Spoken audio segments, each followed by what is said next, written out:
Hello friends, good morning. നമ്മുടെ T സീരിയലിലേക്ക് എല്ലാവർക്കും സ്വാഗതം. അങ്ങനെ വഴക്കും വക്കാണും ഒക്കെ ആയി. രേവതിയാണെങ്കിൽ മഹിമയോട് നേർക്ക് നേരെ നിന്ന് സംസാരിച്ചത് ചന്ദ്രമതിക്ക് ഇഷ്ടപ്പെട്ടില്ല. മിണ്ടാതിരിക്കടി അവിടെ, നീയും നിന്റെ ഭർത്താവും കാരണം ഇപ്പം ഈ കണ്ട പ്രശ്നങ്ങൾ മുഴുവൻ ഇവിടെ ഉണ്ടായതെന്ന് പറഞ്ഞുകൊണ്ട് രേവതിയുടെ മെക്കിട്ട് കയറുക. അപ്പോഴത്തേക്കും ഞാൻ ഇങ്ങനൊരു പ്രശ്നം ഇവിടെ ഉണ്ടാകുമെന്ന് കരുതിയൊന്നുമല്ല വന്നത്. എന്തായാലും ഞാൻ വന്നത് ഒട്ടും ശരിയായില്ല. ഞാൻ പോട്ടെ ചന്ദ്രേ എന്നും പറഞ്ഞുകൊണ്ട് മഹിമ അവിടെ നിന്ന് അപമാനിക്കപ്പെട്ടതുപോലെ ഇറങ്ങിപ്പോകുന്നു. എന്നിട്ട് തിരിഞ്ഞു നിന്നൊരു ചിരിയും ചിരിച്ചാ പോകുന്നത്. അതൊക്കെ നമ്മുടെ സച്ചിക്ക് കൃത്യമായിട്ട് മനസ്സിലായി ഇവരെ എന്താണോ ഉദ്ദേശിച്ചത് അത് തന്നെ നേടിയിട്ട് അവർ പോകുന്നതെന്ന്. അങ്ങനെ അവർ പോയി പുറകിട്ട് തിരിഞ്ഞ് നിന്ന് ചിരിച്ചുകൊണ്ട് ഇങ്ങനെ നിൽക്കുന്നു. ഈ സമയത്ത് നമ്മുടെ രവിയേട്ടനും കാര്യം ഏകദേശമൊക്കെ മനസ്സിലായി. രവിയേട്ടൻ ഇങ്ങനെ വിഷമിച്ച് അവിടെ നിൽക്കുന്നു. അങ്ങനെ അവരങ്ങ് പോയി കഴിഞ്ഞപ്പോഴത്തേക്കും ചന്ദ്രമതി ഇവിടെ കിടന്ന് ഉറങ്ങി തുള്ളുക. മഹിമ ഈ വീട്ടിൽ നമുക്കൊരു സഹായമായിട്ട് വന്നതാ, എന്നിട്ട് ഒരു മര്യാദയും കൊടുക്കാതെ ആട്ടി ഇറക്കി വിട്ടില്ലേ എന്നൊക്കെ ചോദിച്ചുകൊണ്ട് സ്വന്തം കുടുംബമാണല്ലോ എന്ന് കരുതി സഹായിക്കാൻ വേണ്ടി വന്നതാണെന്നും പറഞ്ഞ് അത് വേണ്ടെന്നും പറഞ്ഞ് അവളെ ഇറക്കി വിടുകയും ചെയ്തില്ലേ എന്നൊക്കെ ചോദിക്കുക ചന്ദ്ര. നിങ്ങളെ കടക്കാരനാക്കാൻ നോക്കുക ഇവനെന്നും പറഞ്ഞ് സച്ചിയെ കുറ്റം പറയുകയാണ് ചന്ദ്രമതി.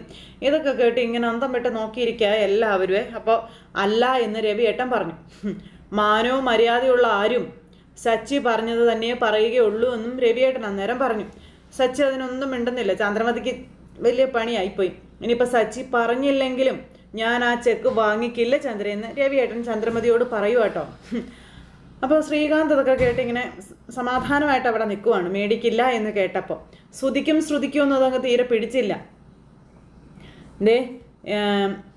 നിന്നെ ഞാൻ കല്യാണം കഴിക്കുന്ന സമയത്ത് ഇത് വളരെ ഒരു ചെറിയ വീടായിരുന്നു എന്നും ഈ കാണുന്ന വിധത്തിലാക്കിയെടുത്തത് ഞാനാണെന്ന് രവിയേട്ടൻ ചന്ദ്രയോട് പറയുവാണ്.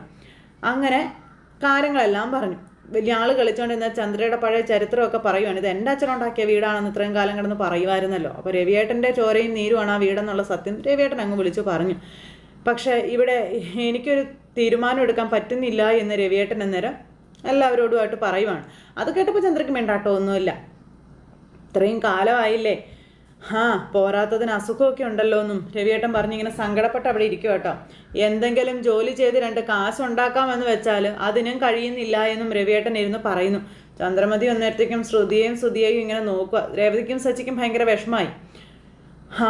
ഞാൻ മര്യാദകളോടുകൂടി തന്നെയാണ് ജീവിച്ചത്. കൊടുക്കും എന്തായി? അതെൻ്റെ വാക്ക് കേട്ടിട്ട് സമ്പാദ്യം മുഴുവനും അവൻ്റെ ഇഷ്ടത്തിന് നീ തന്നെയല്ലേ എടുത്ത് കൊടുത്തതെന്നും ചോദിച്ചു. അപ്പോൾ അദ്ദേഹത്തിൻ്റെ കയ്യിലുണ്ടായിരുന്ന പൈസ മുഴുവൻ മോന് കൊടുത്ത് തൊലച്ച കാര്യമാണ് രവിയേട്ടൻ ഇരുന്ന് പറയുന്നത്. കള്ളനും കള്ളിയും കൂടെ തല കുനിച്ചിങ്ങനെ നിൽക്കുക. അപ്പോൾ സ്വന്തം കയ്യിൽ എന്തെങ്കിലും ഉണ്ടോ എന്ന് നോക്കാൻ പോലും തയ്യാറാവാതെയാണ് ഞാൻ മുറി കെട്ടാൻ ഇറങ്ങിയത്. ഇനിയിപ്പോൾ അത് നടക്കൂല്ലോ എന്ന് എനിക്കറിയില്ല എന്നും ചിലപ്പോൾ അത് നടന്നേക്കാവെന്നും രവിയേട്ടൻ പറയുക. ചിലപ്പോൾ അപ്പോൾ സച്ചിയുടെ മുഖം അങ്ങ് വല്ലാതെയായി. സച്ചിക്ക് സങ്കടമായി അച്ഛൻ ഇതൊക്കെ പറയുന്നത് കേട്ട് കഴിഞ്ഞപ്പം. സച്ചി തകർന്നിരിക്കുക കേട്ടോ. അങ്ങനെ അദ്ദേഹം കരയുകയാണെന്ന് സച്ചിക്ക് മനസ്സിലായി. ചന്ദ്രയ്ക്ക് ഇതൊന്നും ഒരു വിഷയമേ അല്ല. അതുപോലെ തന്നെ ശ്രുതിയാണെങ്കിലും ഒന്നും മിണ്ടാതെ ഇങ്ങനെ നിൽക്കുക. ആ കിട്ടിയ 50 ലക്ഷം രൂപ കീശയിൽ വെച്ചിട്ടും കമാന്നൊരക്ഷരം 2 എണ്ണവും മിണ്ടുന്നില്ല. അങ്ങനെ രവിയേട്ടൻ അവിടെ ഇരുന്ന് ഭയങ്കര കരച്ചിലും കാര്യങ്ങളും ഒക്കെ ആയിട്ട് ഇരിക്കുന്നു. ഇതൊക്കെ കാണുകയും കേൾക്കുകയും ചെയ്ത സച്ചിക്ക് ഭയങ്കര സങ്കടം. അതെല്ലാം കഴിഞ്ഞ് പിന്നെ എല്ലാവരും മുറിയിലേക്ക് പോയി. അത് കഴിഞ്ഞപ്പോൾ വർഷം മുറിയിൽ ചെന്നിരുന്നിട്ട് ഇനി ഈ വീട്ടിലേക്ക് വരണ്ടെന്ന് ഞാൻ അമ്മയോട് പറയാം. സച്ചിയേട്ടൻ ഒരു അന്യ പോലെ എൻ്റെ അമ്മയെ കാണുന്നത്. പ്രായത്തെയെങ്കിലും ബഹുമാനിക്കണ്ടേ എന്ന് വർഷ ചോദിക്കാതെ ശ്രീകാന്തിനോട്. ഇൻസൾട്ട് ചെയ്യുന്നതിനൊരു പരിധിയില്ലേ എന്നൊക്കെ ചോദിക്കണം. ശ്രീകാന്തിന് ഒന്നും പറയാൻ പറ്റുന്നില്ല.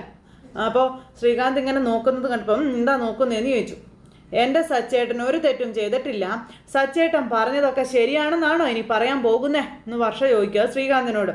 ശ്രീകാന്ത് എന്നും അദ്ദേഹത്തിൻ്റെ ഭാഗത്ത് തന്നെയാണല്ലോ എന്ന് പറയുമ്പോൾ സച്ചേട്ടൻ പറഞ്ഞ രീതി ശരിയായില്ലായിരിക്കാം, എന്നാൽ സച്ചേട്ടൻ പറഞ്ഞ പോയിന്റ് കറക്റ്റാണെന്ന് ശ്രീകാന്ത് പറഞ്ഞു. ഇവിടെ റൂം കെട്ടാൻ നിന്റെ അമ്മയോട് എന്തിനു കാശ് വാങ്ങണമെന്ന് ചോദിച്ചു.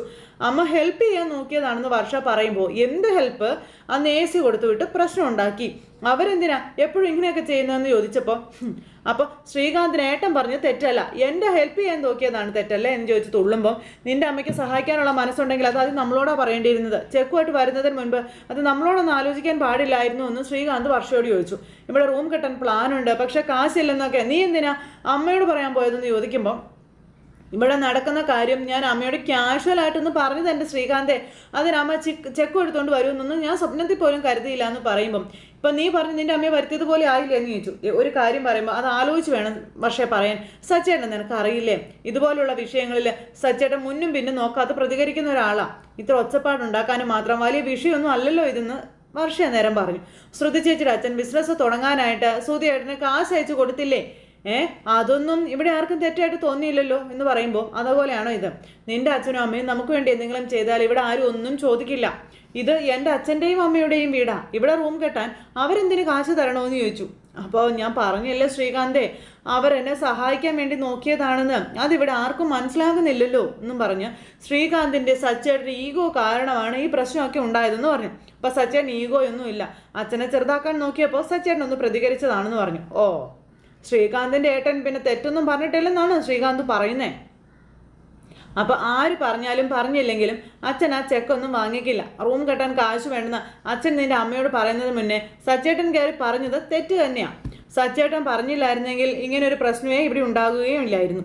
അപ്പോൾ സുധിയേട്ടൻ പറഞ്ഞതിനെപ്പറ്റി ശ്രീകാന്തിന് എന്താ അഭിപ്രായം എന്ന് ചോദിച്ചപ്പോൾ സുധിയേട്ടൻ ഇപ്പം എന്താ പറഞ്ഞതെന്ന് ചോദിച്ചു.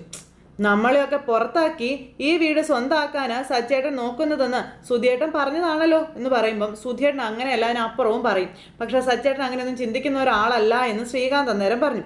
സുധിയേട്ടൻ എല്ലാത്തിനേക്കാളും വലുത് കാശ, എന്നാൽ സച്ചേട്ടനെ അങ്ങനെയല്ല. സച്ചേട്ടൻ്റെ മനസ്സ് എനിക്ക് നന്നായിട്ട് അറിയാമെന്ന് പറയുമ്പോൾ നീ എപ്പോഴും സച്ചേട്ടൻ്റെ ഭാഗത്താണല്ലോ. സച്ചേട്ടൻ പറയുന്നതിൽ ന്യായമുള്ളത് കൊണ്ടാണ് ഞാൻ സച്ചേട്ടൻ്റെ ഭാഗത്ത് നിൽക്കുന്നത് വർഷേ എന്ന് ശ്രീകാന്ത് അന്നേരം വർഷയോട് പറഞ്ഞു.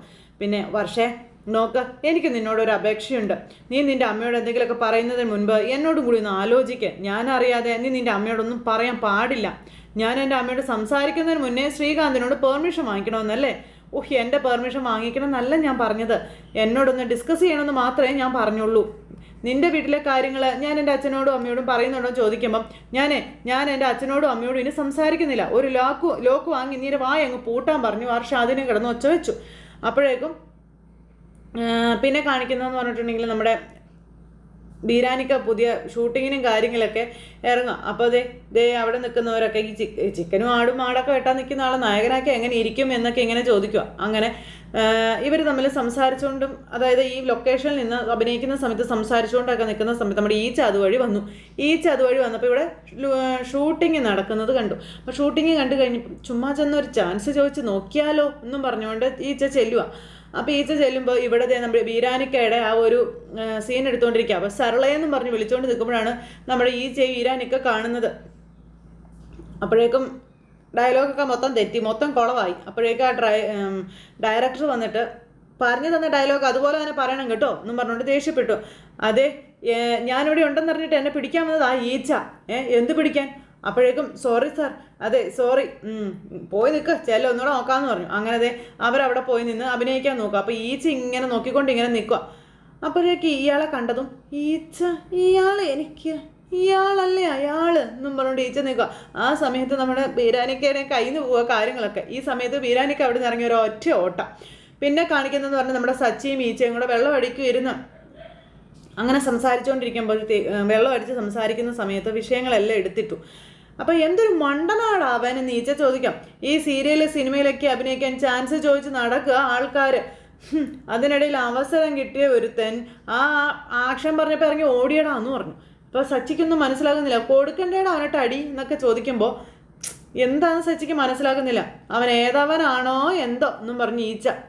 അങ്ങനെ ഈച്ചയ്ക്ക് മറ്റേ ബീരാനിക്ക് കൃത്യമായിട്ട് മനസ്സിലായില്ല. പക്ഷെ ബീരാനിക്ക് ഈച്ചയെ മനസ്സിലായി. സച്ചി ഇങ്ങനെ നോക്കുക കേട്ടോ. എടാ ഞാൻ പറയുന്നത് വല്ലതും നീ കേൾക്കുന്നുണ്ടോടാ എന്ന് ചോദിച്ചപ്പം ആര് കേൾക്കാൻ, എടാ നീ നല്ല ഫിറ്റായി എന്ന് ഈച്ച പറയുക സച്ചിയോട്. അപ്പോൾ മനസ്സ് ശരിയല്ലടാ, അതാ ഞാൻ കുടിക്കുന്നതെന്ന് സച്ചി ഈച്ചയോട് പറഞ്ഞു. എൻ്റെ അച്ഛൻ്റെ കാര്യം ഓർക്കുമ്പോൾ എനിക്ക് സങ്കടമാവുന്നടാ, സഹിക്കാൻ പറ്റുന്നില്ല എന്ന് പറയുമ്പോൾ അച്ഛനെന്താടാ പ്രശ്നമെന്ന് ചോദിച്ചു ഈച്ചയെ. അപ്പോൾ അച്ഛൻ നല്ല വിഷമത്തിലാടാ, അച്ഛന് ഭയങ്കര വിഷമമാടാന്ന് പറയുമ്പോൾ കാര്യം പറയാൻ പറഞ്ഞു. എടാ റൂമിൻ്റെ വിഷയമില്ലേ, അത് തന്നെയാണ് കാര്യമെന്ന് സച്ചി പറയാം. ഞാൻ ഫോൺ ചെയ്യുമ്പോൾ നിന്നോട് പറഞ്ഞിരുന്നില്ലേ വീട്ടിൽ റൂമിൻ്റെ പേരിൽ എപ്പോഴും അടിയാണെന്നുള്ള കാര്യം? പറഞ്ഞു എൻ്റെ വീടാണ്, എൻ്റെ അച്ഛൻ തന്ന വീടാണെന്ന് എൻ്റെ അമ്മ എപ്പോഴും പറയുമായിരുന്നു. ആ വീട് ഇന്നത്തെ നിലയിൽ പണിത് ആരാടാ നീച്ച തിരിച്ചു ചോദിച്ചു. അത് എൻ്റെ അച്ഛനാടാ എന്നും പറഞ്ഞുകൊണ്ട് ഇങ്ങനെ സച്ചി പറയുക. എൻ്റെ അച്ഛൻ്റെ കൂടിയാണ് ആ വീട് എന്നും പറഞ്ഞു. പിന്നെ അച്ഛൻ ആ വീട് കെട്ടി, എൻ്റെ അച്ഛനെല്ലാം ചെയ്തു, പക്ഷേ ഇന്നൊരു റൂം കെട്ടാൻ എൻ്റെ അച്ഛനെ കൂടി പറ്റുന്നില്ലടാ എന്നൊക്കെ പറഞ്ഞ് ഭയങ്കര കരച്ചില്ല. എല്ലാവർക്കും റൂമുണ്ട്, സച്ചിക്കും രേവതിക്കും മാത്രം റൂമില്ല എന്നും പറഞ്ഞ് സച്ചി സങ്കടങ്ങളിങ്ങനെ ഓരോ നീച്ചയോട് പറയുന്നു. ദേ അച്ഛന് നല്ല വിഷമമുണ്ടടാ, അച്ഛന് സഹിക്കുന്നില്ലടാ, അതുകൊണ്ടാ അച്ഛൻ റൂം കെട്ടാമെന്നൊക്കെ പറഞ്ഞത്. ഞങ്ങളെ ഓർത്തിട്ടാ. അച്ഛൻ്റെ കയ്യിലാണെങ്കിൽ കാശും ഇല്ലടാ എന്നൊക്കെ പറഞ്ഞു. പിന്നെ അതിനിടയിൽ സഹായിക്കാനാണെന്നും പറഞ്ഞ് 7 ലക്ഷം രൂപയുടെ ചെക്കുമായിട്ട് ശ്രീകാന്തിൻ്റെ കെട്ടിയവരോട് ആ അമ്മ വന്നടാ അവിടെയെന്നും പറഞ്ഞു. പിന്നെ കരുതിക്കൂട്ടി അച്ഛനെ അപമാനിക്കാൻ വേണ്ടി തന്നെയാണ് അവർ വന്നത്. കൊടുക്കേണ്ട രീതിയിൽ കൊടുത്ത് ഞാൻ അവരെ വീട്ടിൽ പറഞ്ഞ് വിട്ടിട്ടുണ്ട്. അവർ പറഞ്ഞതും ഞാൻ ചെയ്തതൊന്നും വലിയ കുറ്റമായി പോയെന്ന് പറയുമ്പോൾ ആ കാശ് വാങ്ങായിരുന്നല്ലോടാ, കടമൊന്നും അല്ലല്ലോ, അപ്പോൾ വെറുതെ കിട്ടുന്നല്ലേ എന്ന് ചോദിച്ചപ്പം എടാ നിനയാൻ എന്ന് പറഞ്ഞുകൊണ്ട് സച്ചി അന്നേരം ഈ ചൂട് ദേഷ്യപ്പെട്ടു. സോറിടാ സോറി, ഞാൻ അറിയാതെ പറഞ്ഞു പോയതാടാ, നീ അങ്ങ് ക്ഷമിക്കടാ എന്ന് പറഞ്ഞു. അപ്പോൾ അതെ എൻ്റെ അച്ഛൻ അങ്ങനെ ആരുടെ ഔദാര്യം വേണ്ടടാ, ഞങ്ങൾ 3 മക്കളുണ്ട്. ഞങ്ങൾക്ക് അറിയാടെ എങ്ങനെയാണെന്ന്, ഞങ്ങൾക്ക് വേണ്ടി ഞങ്ങളുടെ അച്ഛൻ എന്തൊക്കെ ചെയ്തെന്ന് നിനക്കറിയാവോടാന്നൊക്കെ ചോദിച്ചു. സച്ചി ഭയങ്കര കരച്ചിലാട്ടോ, വെള്ളം അടിച്ചിട്ട് ഒരിതിൽ. അപ്പോൾ അച്ഛൻ്റെ ആഗ്രഹം സാധിച്ചു കൊടുക്കാൻ എനിക്ക് പറ്റുന്നില്ലല്ലോടാ എന്നൊക്കെ പറഞ്ഞ് ഭയങ്കര സങ്കടത്തോടു കൂടി നമ്മുടെ സച്ചി ഇരുന്ന് കുടിച്ചുകൊണ്ടിരിക്കുന്നു. ഇച്ചിരി കൂടെ ഒഴിക്കടാന്ന് പറയുമ്പോൾ മതി മതി, ഇനി നീ കുടിക്കണ്ട, ഇനി നീ കുടിച്ചിട്ടുണ്ടെങ്കിൽ ശരിയാവില്ല, ഇപ്പം തന്നെ നീ ഓവറാണെന്ന് പറഞ്ഞു സച്ചിയോട്. എടാ ഒന്നുകൂടെ ഒഴിക്കാൻ പറഞ്ഞു. അങ്ങനെ ഈച്ച നിർബന്ധിച്ച് കുടിക്കൽ നിർത്തിച്ചു. അത് കഴിഞ്ഞിട്ട് പിന്നെ വീട്ടിൽ പോകാൻ പറഞ്ഞു. അപ്പം ഞാൻ എങ്ങും പോകുന്നില്ലടാ, ഞാൻ ഇവിടെ കിടക്കാൻ പോവാടാ എന്നും പറഞ്ഞുകൊണ്ട് സച്ചി. അതിനുശേഷം നമ്മുടെ സച്ചി പിന്നെ ഉന്തിത്തള്ളി വീട്ടിലേക്ക് ചെന്നു ഇങ്ങനെ നിൽക്കുമ്പോൾ രേവതി ഇങ്ങ് വരുക. രേവതി വന്നപ്പോൾ സച്ചി ഇങ്ങനെ വന്ന് നിൽക്കുന്നത് കണ്ടു. സച്ചിയെ കണ്ടപ്പോൾ രേവതിക്ക് ദേഷ്യം വന്നു. രേവതി ആണെങ്കിൽ സച്ചിയെ നോക്കി ചിരിച്ചുകൊണ്ട് ഇങ്ങനെ നിൽക്കുക കേട്ടോ. തൂണയിലും അവിടെ ഇവിടെയൊക്കെ താങ്ങിയും തലോടിയൊക്കെ വരുമോ നമ്മുടെ സച്ചി. അപ്പോൾ രേവതി സച്ചിയുടെ അടുത്തേക്ക് ചെന്നിട്ട് നന്നായിട്ട് കുടിച്ചിട്ടുണ്ടല്ലേ എന്ന് ചോദിച്ചു. മനസ്സിലാവുന്നുണ്ട് എനിക്ക്, മറച്ചു വെക്കാനേ പാടുപെടണ്ട എന്ന് പറയുമ്പം അത് പിന്നെ രേവതി ഞാൻ കുറേ കാലമായിട്ട് നല്ലതായിരുന്നല്ലോ, ഇന്നെന്താ കുടിച്ചിട്ട് വന്നതെന്ന് ചോദിക്കരുതെന്ന് രേവതിയോട് സച്ചി പറയും. ഇന്ന് ഞാൻ അപ്പോൾ ഒന്നും പറയണ്ട സച്ചിയേട്ടൻ, ഇന്ന് സച്ചിയേട്ടൻ കുടിക്കുമെന്ന് എനിക്കറിയായിരുന്നു എന്ന് രേവതി അന്നേരം സച്ചിയോട് പറയുക.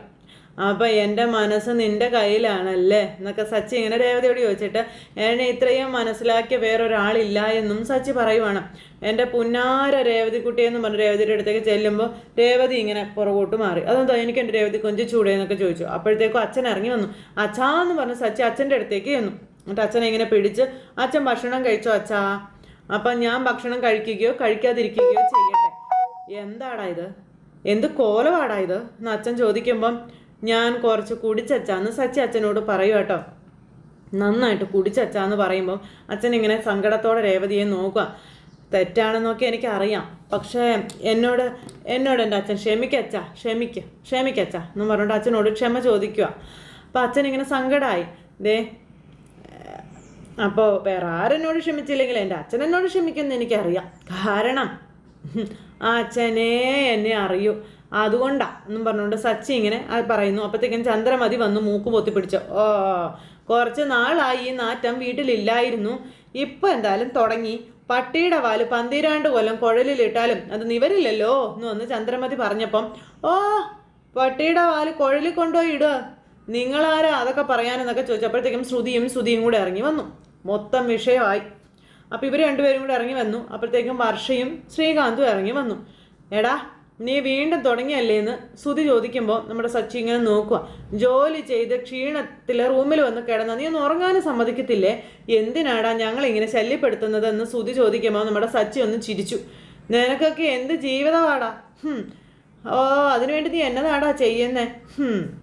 എടാ മണ്ണ് ചുമക്കുന്നവൻ്റെയും കല്ല് ചുമക്കുന്നവനും ഒക്കെ പകലന്തിയോളം ജോലി ചെയ്ത് കഴിഞ്ഞാൽ അവർക്ക് വയ്യാഴികയൊക്കെ ഉണ്ടാകുമെന്ന് പറഞ്ഞു.